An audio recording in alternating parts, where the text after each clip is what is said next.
Hello and welcome back. It's your asset protector where we multiply income, protect legacies, and build financial freedom. Today's hot topic, reverse engineering retirement. Start with your end goal in mind. If you want to retire stress-free, wealthy, and win with a purpose, this video is for you. Stick and stay, don't go no place. You're going to want to hear this. So let's dive into it and how are we playing backwards and win forward. What does that really mean and how does it look like? In this video, I'm going to break that down for you. Number one, the first thing you want to do is define what retirement really looks like for you. In other words, don't follow someone else's retirement dream. Design your own version of freedom. You know what you want to do in retirement. Don't be like the Joneses. You ever heard that saying, don't be like the Joneses? Or people trying to be like the Joneses? Because the Joneses really don't have all their stuff together like you think. I know. So ask yourself relevant questions, like probing questions like, do I want to travel when I retire? Do I want to live abroad? A lot of people are moving from the United States and moving to Africa and other different countries.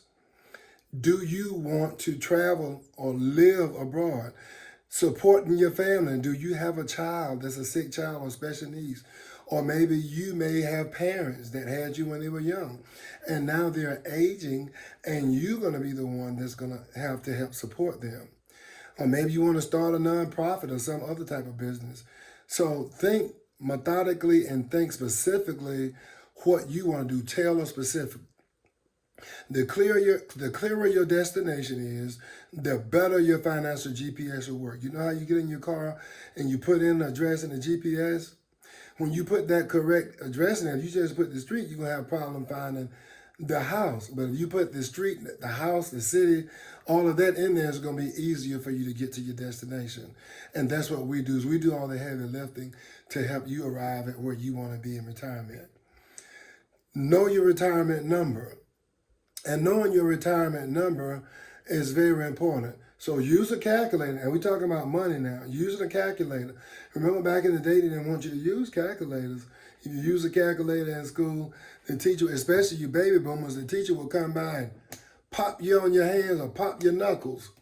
My teacher, when I was in elementary school, told me that her teacher would pop her knuckles, and that's why she had big knuckles. Pop her knuckles for trying to use the calculator.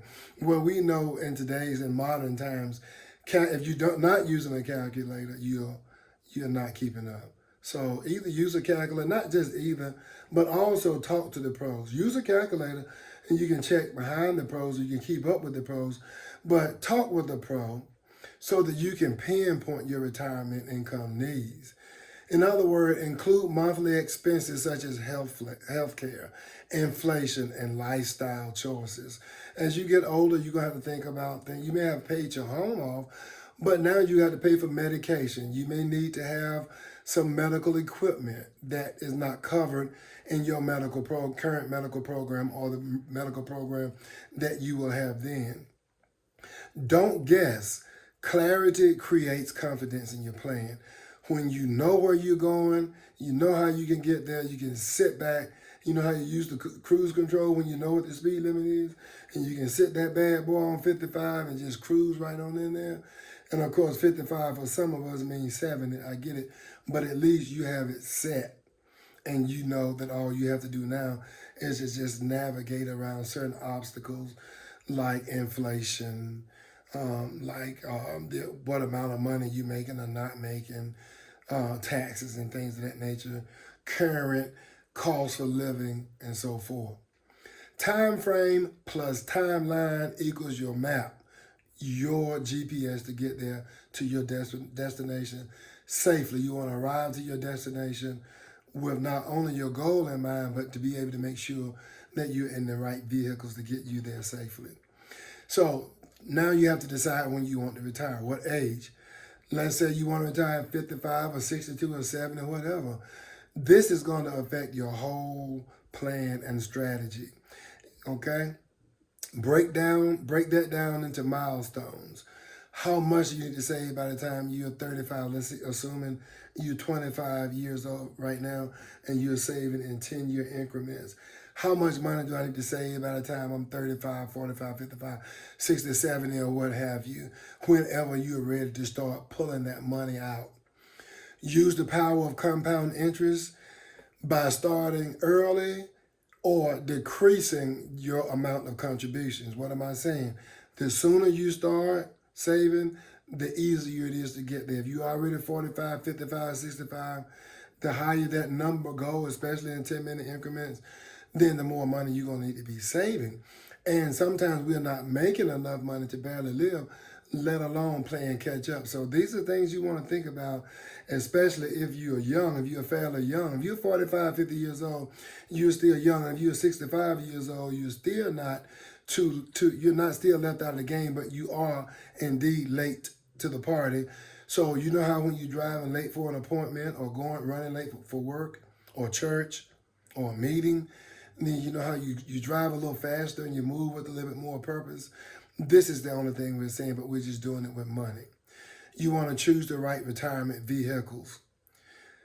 Don't just save, invest, or put your money rather, or save your money with intentional tools. Use tools like a life insurance policy. You can use what we call a universal index universal life insurance policy, or IUL.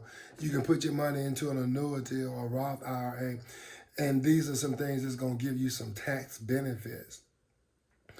Diversify your income stream so you are not relying on just Social Security. And depending on what age you are now, if Social Security is going to even be there, even though you paid into it.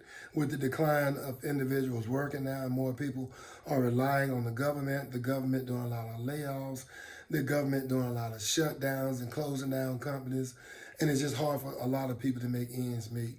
So know the tax advantages and withdrawal rules of each vehicle. What I'm saying is know whether it's going to charge you a lot of taxes or no taxes.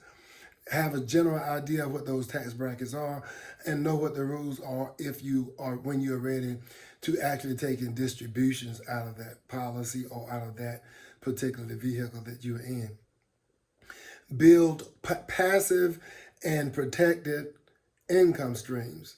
Build passive and protected income streams.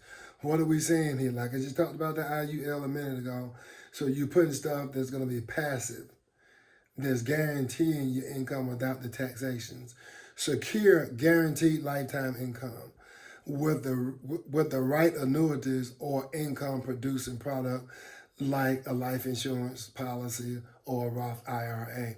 The IUL strategies, it strategizes to create a tax-free income in retirement. And in your annuities, your Roth IRA, no taxes. The taxes have already been paid in both. So now, unlike a 401k or some other mutual fund that you might be in, now you see yourself when you're pulling money out, it's considered as income. Just like if you were to sell a house or cash in some of your stocks or whatever, you're going to have to pay income. And so you don't want to pay that income on that. So put that in something else to help mitigate your income situation. All right. Focus on incomes that last and not just assets that shrink. With the IUL or annuity, both of those guarantees you income for the rest of your life. So no matter what happens, you know that you can rely on those two to be faithful. And you can set it up where you can pay money to yourself monthly or annually, or you may want to get paid twice a year, semi-annually or quarterly. All of those things can be arranged. You set those things up. You can do it at the beginning, at the inception, or you can do it later. But once it's turned on, that's what it's going to be. But you'll have a better sight picture and a clearer picture of where you are and what your needs are when you get closer to that time. Adjust along the way. Review annually. If you have a life insurance agent or fiduciary or financier or a financial person, strategist or whatever you have, You want to make sure that that person is reviewing with you, just like you do with your taxes. Review your income, income growth policies and products and assets. Look at those annually, okay? Because as life changes, so should your plan. You might get married, you get a divorce, or maybe your children are no longer small. Maybe they're adults now, or maybe you don't get along with your children. Maybe your business have wins and losses. You have to put all that stuff into consideration. Maybe your health shifts. I don't know, but always you're looking at this annually. And let's say you have all of this life insurance, for example, and now your children are grown. Do you really need it? If they are now making their own money, you put that in place in case something happened to you. But now they're adults, they are married, and probably in many cases making more money than you, and they don't even need your money now. So those are some things. Those are some things that you need to think about. And so that's why it's important to look at it annually, to do an annual review to keep your finances and things on track. And not doing that, those little small tweaks that you might be able to do could cost you thousands. Where if you do it, it could save you thousands down the road. And depending on the size of your portfolio, maybe even millions. Legacy planning. Retire with purpose. I can't say this enough. Retire with purpose. Don't just plan for your last day at work, but also plan for your last day on earth too. Set up a trust. Set up a will. Make sure that you have your beneficiaries and heirs taken care of, and that you have these documents in place. If you leave a gift to your beneficiary and they have to go through probate and jump through hoops and all kinds of abuse in public just to get that little money that you're leaving them, is it really a gift? It could be a blessing and whatever's left in it, but think about how much of that money is going to get lost in the court, in legal fees, attorney fees, filing fees, refiling fees. So all that stuff adds up, and then you're thinking about the timetable. How soon do you want your beneficiaries to get this money that's being held up someplace else? True wealth is not what you leave. Well, let me say this again. True wealth is not just what you leave people, but it's also what you leave in them. You can leave money to them, and it's not just about that, what you leave in them. Let them know that you really appreciate them by making this thing more sensible and easier for them without them having to jump through loops and hoops and bounds and then have to give a portion of that money off to the IRS and the probate court. So family, reverse engineer your retirement like a boss, start at the finish line and work your way back. It's not about how much you make, it's about how smart you are with your money moves. It's not just what you make, it's how smart you are and what type of money moves you're making with your assets. Like, share, and follow for more ways to grow and protect your assets. I'm the Asset Protector, telling you to stay ready so you never have to get ready. Don't guess your way into retirement. Plan it like a pro. Visit UnitedProspero.com to schedule your free strategy session today. Tap into smart tools, trusted strategies, and tax-free income solutions that help you reverse engineer your future and make one worth living. Thanks for watching. Catch you on the next video. Bye for now.